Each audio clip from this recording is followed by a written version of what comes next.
So today, I'm going to find my... na-find ko na pala my bike. Tapos, sira siya kasi nasira ng adopted ni Papa. Kasi pabayaan kasi hindi marunong mag-alaga. And then now, dali ko siya sa Davao para restoration.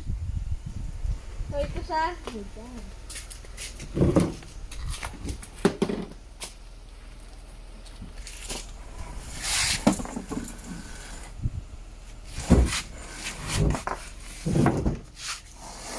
Kasayang. Ay!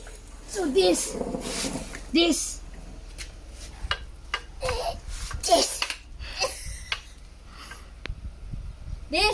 is my bike. This was my bike. Hanggang ngayon naman.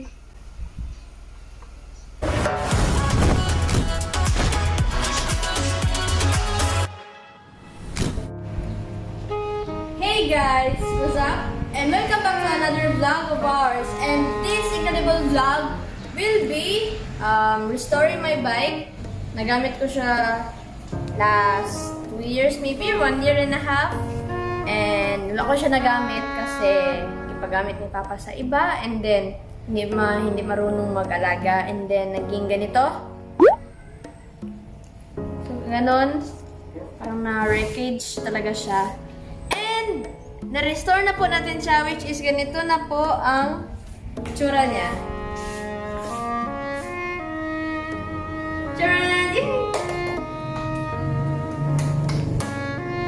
So, I'll show you a little bit about this bike. And if you're new, I'm Doruelo and welcome to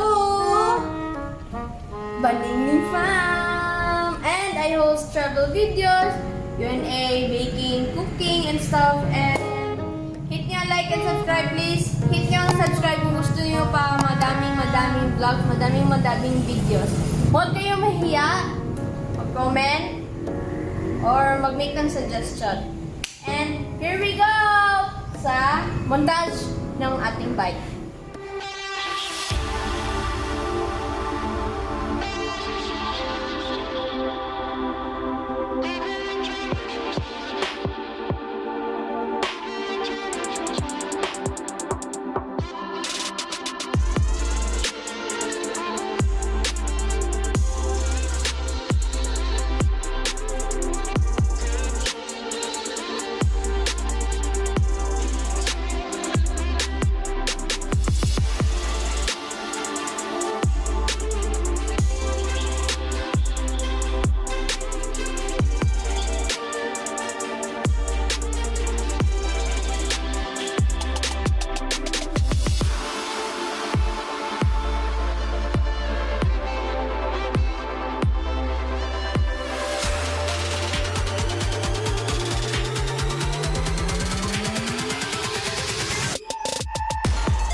Na bibili ko siya talaga is 26K siguro.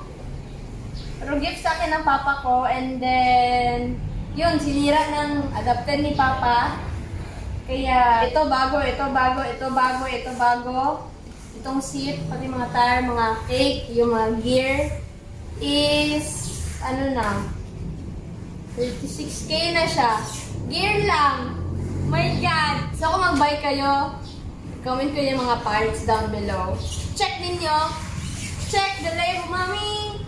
And mahal po talaga mga bikes, promise. Kung gusto niyo mga maganda, kung gusto niyo pag-aanin mga bike ninyo, mahal po talaga siya, promise. Pero okay lang, basta determinado ka. And syempre, huwag magastos sa pera masyado. Kasi sayang naman yung pera. Hindi naman natin tinatay yung money, di ba? Bakit? Tama di ba ako? And then yun. If you want more videos, please like and subscribe. Turn on the notification sign. And I'll do a review about my bike soon. Bye-bye, people!